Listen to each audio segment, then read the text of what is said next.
রাশিয়ার সাইবেরিয়াতে যখন শীতকাল শুরু হয় তখন সেখানকার যে তাপমাত্রা বা টেম্পারেচারটা বলো সেটা নেমে গিয়ে প্রায় -30 ডিগ্রি থেকে 50 ডিগ্রি হয়ে থাকে। তখন এই রাশিয়ার সাইবেরিয়াতে থাকা এক ধরনের পরিযায়ী পাখির থাকা কিংবা খাবারের কষ্ট হতে শুরু করে। তখন ওই পাখিগুলি ওই সুদূর রাশিয়া থেকে উড়তে উড়তে প্রায় 5,000 থেকে 10,000 কিলোমিটার উড়তে উড়তে ভারত কিংবা বাংলাদেশের কোনো খাল বিল নদী নালা এই সমস্ত জায়গাগুলিতে এসে তারা বাসা বাঁধে বা এখানে এসে তারা জীবন ধারণ শুরু করে। সবচাইতে আশ্চর্যের ব্যাপার হচ্ছে যে এই যে রাশিয়ার সাইবেরিয়া থেকে এই যে পাখিগুলি উড়তে উড়তে ভারত কিংবা বাংলাদেশের কোনো অঞ্চলে আসে, এরা প্রায় 8 ঘন্টা থেকে 40 ঘন্টা অবধি একটানা উড়তে পারে। এরা নন স্টপ উড়তেই থাকে।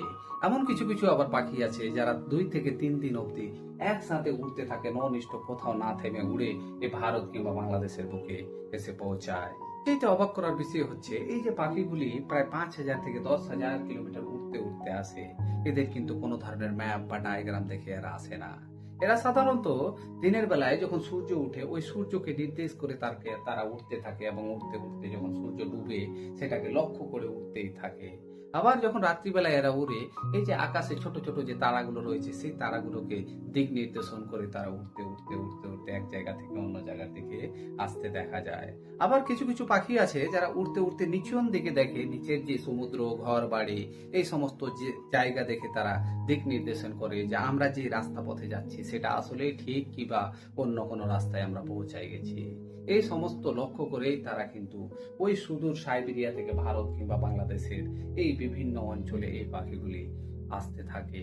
যেটা মজার ব্যাপার হচ্ছে আমাদের ভারতের যখন মার্চ কিংবা এপ্রিল মাস আসে সেই সময় এই পরিযায়ী পাখিগুলি বুঝতে পারে যে তাদের যে রাশিয়ার সাইবেরিয়া অঞ্চল রয়েছে সেখানকার যে শীত সেই শীত কিন্তু এখন কেটে গেছে। তখন সমস্ত এই পরিযায়ী পাখিগুলি একজোট হয়ে তারা একসাথে উড়তে শুরু করে। আবার উড়তে উড়তে ওই 5,000 থেকে প্রায় 10,000 কিলোমিটার পাড়ি দিয়ে ওই রাশিয়ার সাইবেরিয়াতে তার যে নিজের ছোট্ট ঘর রয়েছে তারা তাদের ঘরে গিয়ে পৌঁছায় বা নিজের বাসায় গিয়ে পৌঁছায় থাকে। তাই বলি এই যে অতিথি পাখিগুলি আমাদের ভারতবর্ষে কিংবা বাংলাদেশে যে সমস্ত অতিথি পাখি রয়েছে বা উড়ে আসে তাদের হত্যা করা না হয়, কারণ তারা এক ধরনের অতিথি। যেমন আমাদের বাড়িতে কোনো লোক অতিথি আসলে যেরকম সম্মান করি, আমাদেরও কিন্তু এই পাখিগুলো যে রয়েছে এদের এরকমই সম্মান করা দরকার।